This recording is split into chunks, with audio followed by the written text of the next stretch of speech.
Imagine walking into a grocery store in 1985. The aisles are lined with familiar red and blue cans, each sparkling under the fluorescent lights. On one side, the proud, iconic Coca-Cola, a drink that had been woven into the fabric of American life since the late 1800s. On the other side, Pepsi, youthful, daring, and full of energy, promising to be the drink of a new generation. It wasn't just a choice between two colas, it was a decision about identity, culture, and belonging. Choosing Coke or Pepsi wasn't only about taste, it was about which vision of America you wanted to align yourself with. The cola wars weren't fought with guns or bombs, but with jingles, commercials, celebrity endorsements, and billions of dollars in advertising. They were wars of culture, fought in living rooms, at sports stadiums, in fast food chains, and in schools. It was marketing genius clashing with bold reinvention. And while the two companies battled for the #1 spot, their war defined decades of American culture and reshaped the global beverage industry. Before we dive deep into the incredible saga of Coca-Cola and Pepsi, ask yourself, which side were you on? Did you pledge loyalty to the timeless red can with its secret formula? Or did you embrace Pepsi's promise of youth, fun, and rebellion?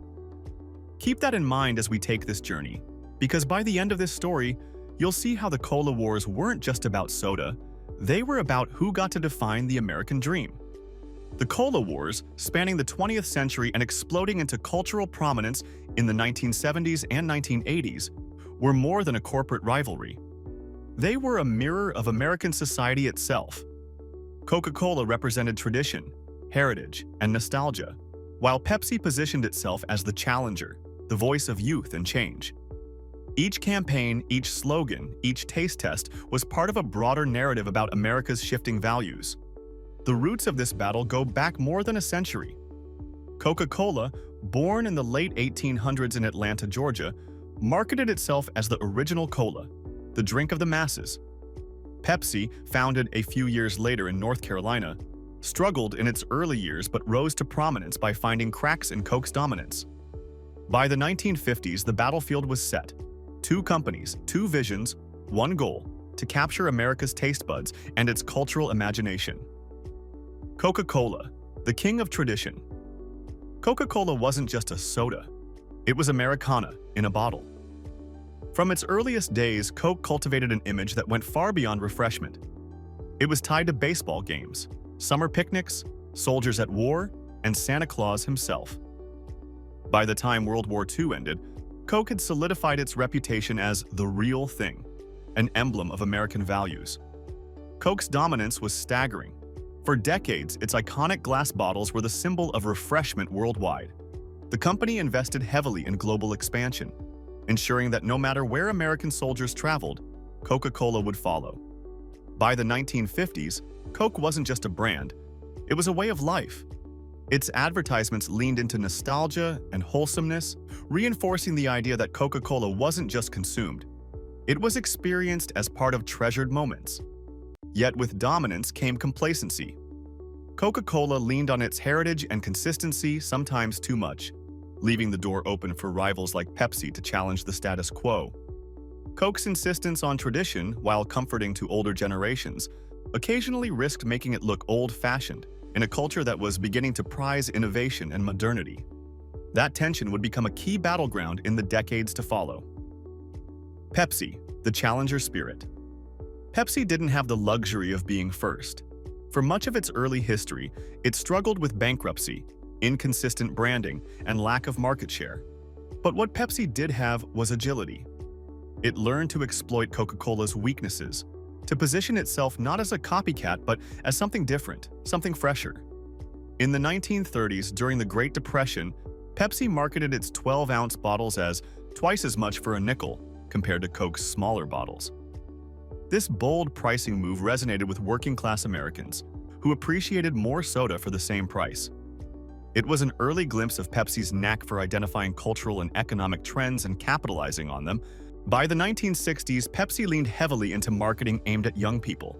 Its famous slogan, "Come alive, you're in the Pepsi generation," crystallized its new identity. If Coca-Cola was your parents' drink, Pepsi was yours. That youthful edge would become Pepsi's greatest weapon in the decades-long war. By embedding itself in pop culture and aligning with generational change, Pepsi positioned itself as the drink of progress, a bold challenger unafraid to take risks. Unlike Coke, which leaned on heritage, Pepsi thrived by always asking, "What's next?" The rise of modern advertising, a new battlefield. The post-war boom of the 1950s and 1960s brought not only prosperity, but also the golden age of television advertising. Suddenly, companies could enter the living rooms of millions of families at once. For Coca-Cola and Pepsi, this was the ultimate stage. Coca-Cola stuck to wholesome, family-oriented ads, emphasizing tradition, sharing, and community. Think of smiling families at picnics, baseball games, and Christmas gatherings. Coke didn't just sell soda, it sold nostalgia. It wanted consumers to feel that choosing Coke was choosing stability and belonging, a timeless bond between generations. Pepsi, on the other hand, leaned into modernity. Its ads featured energetic music, stylish young people, and vibrant colors. Pepsi wasn't just a drink, it was a lifestyle. Its commercials promised not just refreshment, but relevance. This divergence in marketing strategies laid the foundation for what would later explode into the full-blown cola wars. Advertising became the real battlefield, with Coke and Pepsi not just selling beverages, but competing to shape American identity itself. The 1970s, Pepsi takes a bold step. By the 1970s, America was changing. The counterculture of the 1960s had challenged authority, traditions were shifting, and young people were redefining identity. Coca-Cola, tied so strongly to tradition, seemed out of step with this new America. Pepsi, however, was ready. The Pepsi Generation campaign positioned the brand as modern, youthful, and rebellious.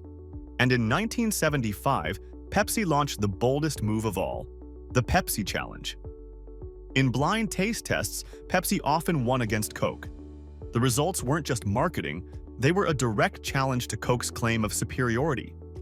Commercials featuring ordinary people choosing Pepsi sent shockwaves through the industry. Coca-Cola, suddenly on the defensive, began to feel the heat. What had once seemed unshakable, the idea that Coke was automatically the best, was now under attack.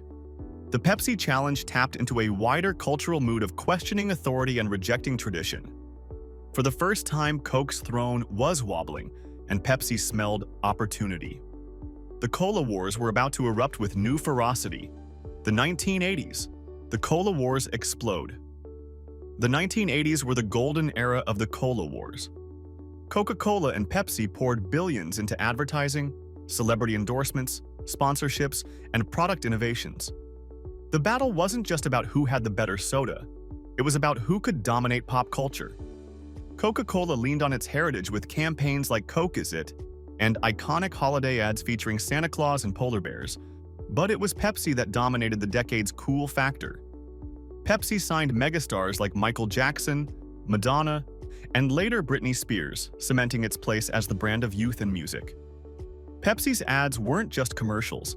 They were cultural events, part of the soundtrack of the decade. The rivalry became so intense that Coca-Cola made a fateful decision in 1985, the launch of New Coke. Hoping to beat Pepsi in taste, Coke reformulated its iconic drink. The backlash was immediate and intense. Fans revolted, boycotts erupted, and Coke was forced to bring back the original formula under the label Coca-Cola Classic. Ironically, this disaster reaffirmed Coke's timeless status. People didn't just like Coke, they loved it enough to demand it back. Pepsi, meanwhile, reveled in Coke's stumble, proof that even giants could fall when they strayed too far from what made them iconic. New Coke, a gamble gone wrong. In an attempt to counter Pepsi's momentum and the taste test victories, Coca-Cola reformulated its signature drink. The new version was sweeter, designed to compete directly with Pepsi's flavor profile. The company spent millions rolling it out, convinced it would be a hit. The backlash was immediate and brutal. Loyal Coke drinkers revolted, flooding the company with angry letters and phone calls. Protest groups formed, demanding the return of the original formula. What Coke thought would be its salvation became a disaster, and within just a few months, the company reintroduced Coca-Cola Classic.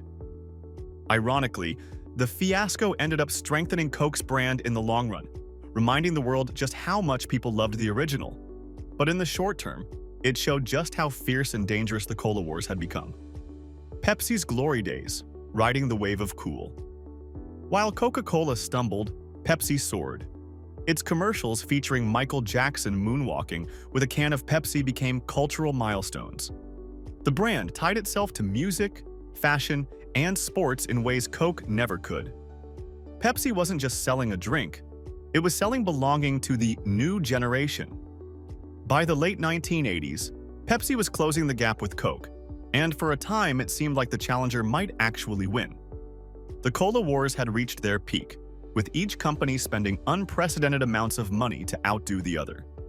The war intensifies. By the end of the 1980s, the cola wars were in full swing.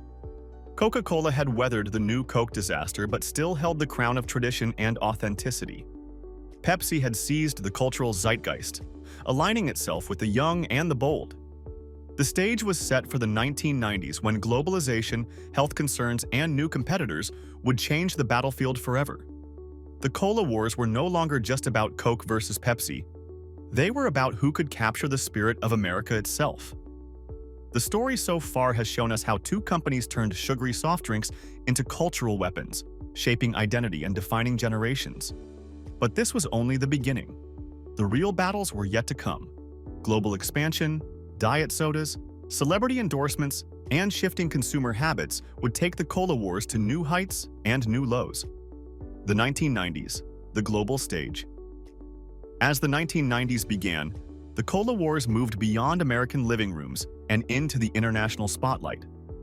Both Coca-Cola and Pepsi realized that the US market, though still massive, was approaching saturation. To continue their growth, they had to look outward. Global expansion wasn't just a business opportunity, it was a necessity. Coca-Cola had the advantage of being older and more entrenched globally. It was already a symbol of American culture overseas, a brand recognized in nearly every country. The famous claim that Coca-Cola is available everywhere on Earth except North Korea and Cuba wasn't far from the truth. The red and white logo had become almost as recognizable as the American flag itself. Pepsi, however, wasn't willing to accept second place. It pushed aggressively into emerging markets, often using bold and creative strategies. In the Soviet Union, Pepsi became the first Western soda brand to strike a major deal, trading syrup concentrate for Russian vodka and even a fleet of submarines at one point. The image of Russians drinking Pepsi during the late Cold War era symbolized how the cola wars had become part of geopolitics. Both brands poured millions into sponsorships of sports events, music tours, and global advertising campaigns. For Coca-Cola, the Olympics became a natural platform, showcasing Coke as a unifying drink for the world. Pepsi, meanwhile, tied itself to soccer, cricket, and other international sports, connecting directly with younger fans. The result? By the mid-1990s, the cola wars were no longer just about America. They were about who would become the global drink of choice. The rise of diet and health-conscious sodas. The 1990s also marked a shift in consumer habits. As America and the rest of the world became more health-conscious, concerns about sugar, calories, and obesity began to grow. Suddenly, the cola giants had to reinvent themselves. Coca-Cola doubled down on Diet Coke, which had launched successfully in the 1980s and quickly became one of the top-selling diet sodas in the world. Diet Coke wasn't just a low-calorie option. It became a cultural icon, especially among women, who were often the target of its sleek, aspirational advertising. Pepsi responded with Diet Pepsi and later Pepsi Max, aimed at younger, more adventurous drinkers who wanted bold flavor without the calories. The message was clear. Diet drinks didn't have to be boring. But even as diet sodas grew in popularity, criticism of artificial sweeteners began to mount. Questions about aspartame and other additives created skepticism, forcing both companies to navigate a tricky balance between health, taste, and trust. This new battlefield forced Coke and Pepsi to look beyond cola altogether. Bottled water, juice brands, iced teas, and sports drinks became crucial to their portfolios. Yet, despite these expansions, the core rivalry between Coke and Pepsi remained central to their identities. Celebrity endorsements, the battle for pop culture. If the 1980s were defined by Pepsi's partnership with Michael Jackson, the 1990s expanded the celebrity battlefield to an entirely new level. Pop culture became the war zone, and celebrities were the weapons. Pepsi signed deals with stars like Madonna, Cindy Crawford, Britney Spears, and Beyoncé. Each commercial wasn't just an ad, it was a cultural moment. Cindy Crawford, sipping a Pepsi at a gas station in 1992, remains one of the most iconic commercials of all time. Coca-Cola, on the other hand, leaned less on celebrities and more on emotional storytelling. Campaigns like Always Coca-Cola and its animated polar bear commercials connected on a heartwarming, nostalgic level. Coke didn't need to chase trends, it positioned itself as timeless. This split in strategy highlighted the essence of the cola wars. Pepsi wanted to be the soda of the moment, tied to whatever was cool and cutting edge. Coca-Cola wanted to be the soda forever, timeless and enduring. Both approaches worked in their own ways, but Pepsi's celebrity-heavy campaigns came with risks. If the stars faltered, so did the brand's image. The fast food frontlines. The cola wars weren't only fought in ads and commercials. They were also fought in restaurants, particularly fast food chains. Landing an exclusive deal with giants like McDonald's, Burger King, or KFC was worth billions. These contracts meant guaranteed exposure to millions of customers every single day, and once a chain picked a cola partner, it rarely switched sides. Coca-Cola had a near monopoly on McDonald's, one of the most valuable partnerships in the food industry. Walk into any McDonald's in the world, and you're almost guaranteed to find Coke products.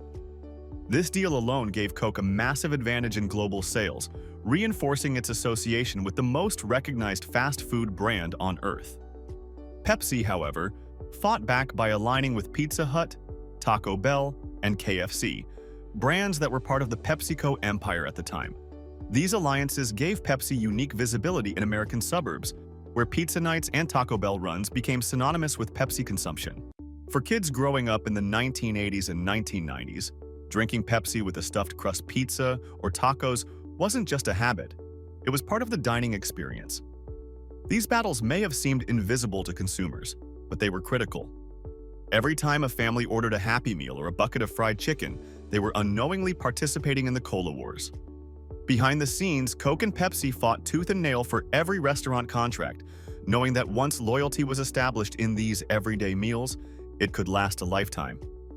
The 2000s, a shifting battlefield. As the new millennium dawned, the cola wars faced new challenges.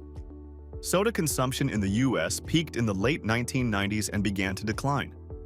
Concerns about obesity, diabetes, and sugar intake hit the industry hard. Health-conscious parents started avoiding soda for their children, and schools began banning soft drink vending machines. The golden age of cola was fading, and both Coke and Pepsi had to adapt. For Coca-Cola, the 2000s were about diversification. The company acquired brands like Dasani, bottled water, Minute Maid, juice, and Honest Tea. Coca-Cola wasn't just Coke anymore. It was becoming a beverage empire that could cater to nearly every kind of consumer. Coke also expanded into energy drinks and zero-calorie options to keep its relevance in shifting markets. Pepsi, meanwhile, leaned heavily into its snack food division, Frito-Lay. While soda sales struggled, chips and snacks thrived. Doritos, Cheetos, and Lay's dominated convenience store shelves, and Pepsi cleverly bundled its drinks with its snack portfolio to maintain dominance in grocery aisles. Marketing, too, began to shift. With the rise of the internet, social media, and digital campaigns, the old model of big TV ads became less dominant. Pepsi, always quick to embrace youth culture, jumped into digital marketing early, leveraging partnerships with MTV and YouTube influencers. Coca-Cola, more cautious, stuck to global emotional branding campaigns that emphasized happiness, unity, and nostalgia. This divergence showed once again how Pepsi thrived on trendiness, while Coke leaned on timelessness. The Super Bowl and beyond. One of the most iconic battlefields of the cola wars has always been the Super Bowl. For decades, Coke and Pepsi spent millions on commercials that would be remembered long after the game ended, turning halftime ad breaks into as much of a spectacle as the football itself. Winning the Super Bowl ad war meant dominating water cooler conversations the next day. Coca-Cola's ads leaned into heartfelt storytelling, like the 2008 It's Mine balloon commercial in New York's Central Park, featuring Coke bottles floating through the sky. Another fan favorite was the Mean Joe Green ad from 1979, which showed a tough football player softening when handed an ice-cold Coke. These commercials cemented Coke's reputation for emotional resonance. Pepsi, meanwhile, used the Super Bowl to showcase its celebrity endorsements, from Britney Spears to Beyoncé to the Black Eyed Peas. Each commercial was designed to be bold, loud, and unforgettable, leaning heavily into music and youth culture. Pepsi even went a step further by sponsoring the Super Bowl halftime show, aligning its brand with some of the biggest entertainment spectacles in the world. These ads weren't just about selling soda. They were cultural moments, part of the larger narrative of the Cola Wars, and reminders that this rivalry wasn't just business, it was entertainment. Every February, millions of viewers tuned in not just for football, but also to see what Coke and Pepsi would do next. The modern era: health, innovation, and legacy. By the 2010 and 2020 the Cola Wars had changed dramatically. Soda consumption in the US continued to decline, forcing both companies to rethink their futures. The wars over cola specifically faded, replaced by a broader competition in the global beverage industry. The question was no longer Coke or Pepsi, but which brand can reinvent itself fastest? Coca-Cola invested in healthier brands, sparkling waters, and low-sugar options. It launched Coke Zero Sugar as a major alternative and introduced flavored variations of Coke to attract younger consumers. Its Share a Coke campaign, featuring personalized bottles with people's names, became a viral sensation, showing that Coke could still innovate and capture attention in the social media age.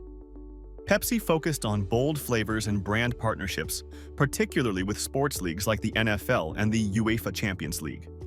Its snack empire continued to thrive, while its beverage lineup expanded into energy drinks, flavored waters, and juices.